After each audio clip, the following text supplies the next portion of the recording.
Demonstrasi kontekstual modul 1.4 Penerapan segitiga restitusi oleh Anik Winarti, CGP Angkatan 7, Kabupaten Kediri. Menurut Goosen, restitusi adalah proses menciptakan kondisi bagi murid untuk memperbaiki kesalahan mereka sehingga mereka bisa kembali pada kelompok mereka dengan karakter yang lebih kuat. Penerapan segitiga restitusi di SMPN 2 Puncu. Kasus pertama, Angel terlambat masuk ke kelas agama karena makan terlebih dahulu di kantin. Kembali ya, siapa yang masih ingat tentang bagian-bagian AKS Korea? Silakan masuk. Angel, jam berapa sekarang? Jam 9.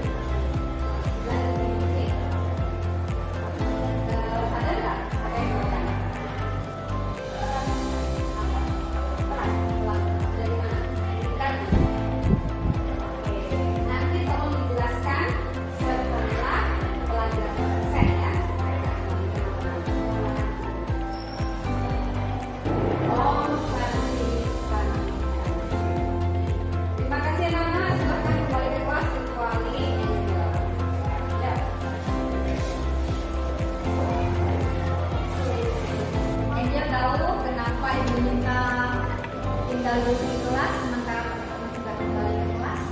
Tahu? Saya telah belajar dulu. Saya makan bukan makan bukan. Terus bisa nggak jelaskan kenapa kamu harus makan dulu? Kenapa tidak menunggu jam istirahat? Saya lapar waktu saat jam pertama pelajaran tadi saya nahan lapar. Setelah itu saat jam pelajaran itu saya nggak izin langsung ke kantin makan. Langsung ke kantin makan. Kenapa tidak sarapan di rumah sebelum berangkat? Saya nggak ada di rumah, saya menginap di rumah saudara saya. Jadi tidak ada yang masak di rumah. Iya. Oke. Mungkin selain kamu ada juga teman-teman yang berbuat seperti ini. Pada saat pergantian jam ke kantin dulu makan. Ya. Ini masih ada di antara yang lain yang melakukan hal ini. Itu juga pernah ke sekolah belum sempat sarapan. Ya. Angel, kamu tahu nggak yang kamu lakukan ini salah atau benar? Salah. Salah. Kira-kira ada nggak cara lebih efektif supaya kamu bisa memenuhi kebutuhan kamu tanpa harus berbuat kesalahan? Mungkin saya minta izin ibu terlebih dahulu sebelum saya makan ke kantin. Oke, ya, kamu bisa ke kelas dulu, berbicara kepada ibu, ya, meminta izin. Oke, nah, Angel, dari keyakinan kelas yang sudah kita sepakati dengan teman-teman, keyakinan kelas mana yang kamu langgar? Datang ke kelas tepat waktu. Yang pertama, datang ke kelas tepat waktu. Ya, apa yang akan Angel lakukan untuk tidak mengulangi kesalahan ini jika besok ataupun nanti misalnya ibu kamu ada acara di rumah saudara lagi? Apa yang akan kamu lakukan?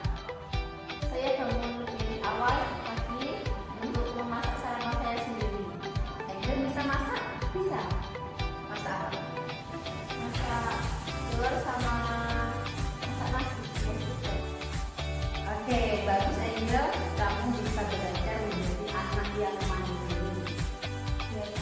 Oke, Angel sudah mengetahui kesalahannya dan sudah bisa menemukan solusinya. Jika nanti ibu dapat tidak diterima, sehingga kamu bisa tidak melakukan kesalahan dengan melanggar etika. Dan itu harap itu menjadi pembelajaran supaya ke depan Angel tidak lagi melanggar apa yang sudah menjadi keyakinan kelas kita. Bisa melaksanakannya dengan saya minta maaf dan berjanji tidak akan mengulanginya lagi. Oke, terima kasih. Yakin kamu bisa? Dan sekarang Angel boleh kembali ke kelas dan belajar. Oh, bisa. Ya, silakan.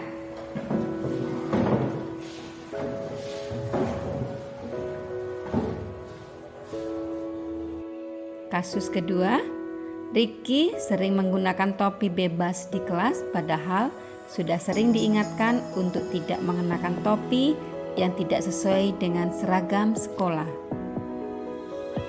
Pagi Ricky. Selamat pagi Bu. Gimana kabarnya? Alhamdulillah baik. Alhamdulillah baik. Ricky tahu nggak kenapa ini ini? Tahu. Kenapa? Melanggar aturan sekolah karena memakai topi bebas. Bisa lipat topinya? Nah, kamu sudah berapa kali pakai topi seperti ini? Sering ya? Setiap hari bawa topi ini? Bawa topi sekolah juga? Betul. Oke. Kenapa kamu suka pakai topi ini dan tidak suka pakai topi dari sekolah? Biar kelihatan keren. Biar kelihatan keren. Oke. Mungkin di antara teman-teman bisa juga yang pakai seperti ini ya, bukan hanya kamu. Ada. Tapi tidak apa-apa. Karena selain kamu, ada teman-teman yang juga melakukan kesalahan seperti ini. Nah, tetapi yang kamu lakukan ini benar apa salah? Salah. Salah. Gimana salahnya? Memakai topi tidak sesuai dengan sekolah. Tidak sesuai dengan aturan sekolah. Ada nggak cara yang lebih efektif supaya kamu bisa memenuhi kebutuhan kamu yang ingin bebas tadi tanpa harus melanggar aturan sekolah? Ada. Gimana? Memakai topi di luar sekolah. Di luar sekolah. Jadi kalau di dalam sekolah tidak Tidak diizinkan memakai topi ini. tidak diizinkan memakai topi ini. Oke, bagus ya. Jadi kamu sudah menyadari kesalahan kamu. Nah, kira-kira dari keyakinan kelas yang sudah kita sepakati ya, kamu melanggar keyakinan kelas yang mana? Tidak boleh memakai topi di dalam ruang kelas. Tidak boleh memakai topi di ruang kelas. Nah, terus topinya tidak Tidak sesuai dengan sekolah. sesuai dengan aturan sekolah. Jadi yang kamu langgar adalah tidak mengenakan seragam sesuai dengan aturan. Apa yang akan kamu lakukan supaya tidak mengulangi kesalahan ini lagi? Tidak memakai topi di sekolah. Topinya ditinggal di rumah. Topinya bebas ditinggal di rumah. Kalau ke sekolah memakai topi yang dipakai di sekolah. Yang memakai topi sesuai dengan seragam yang diberikan di sekolah. Mulai kapan kamu akan melakukan ini?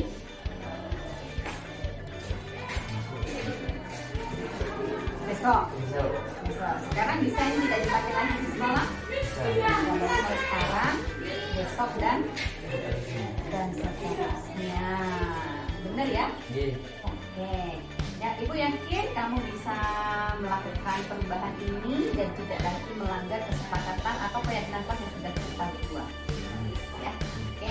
Jadi terima kasih. Saya harap ini sebagai pembelajaran dan nanti kalau misalnya teman-teman yang lain yang melakukan ini, Ricky tidak perlu mengikuti, nanti Ricky akan memberitahu teman-teman yang lain. Terima kasih Ricky. Sekarang topinya disimpan, ya jangan dipakai di sekolah. Sekarang Ricky bisa kembali ke kelas. Saya Francisca Angelica, saya kelas 9E. Saya melakukan kesalahan masuk kelas terlambat masuk kelas 15 menit saat jam pelajaran agama.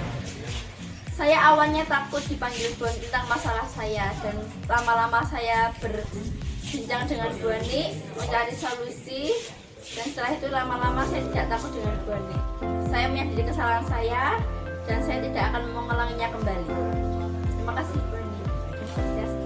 Dari Kiberdanto, kelas 8A, saya sering menggunakan topi bebas di sekolah. Ketika saya dipanggil oleh Bu Ani, saya merasa takut dimarahi, takut topi saya dirampas. Sesudah itu saya merasa nyaman, saya menyadari kesalahan saya. Terima kasih Bu Ani.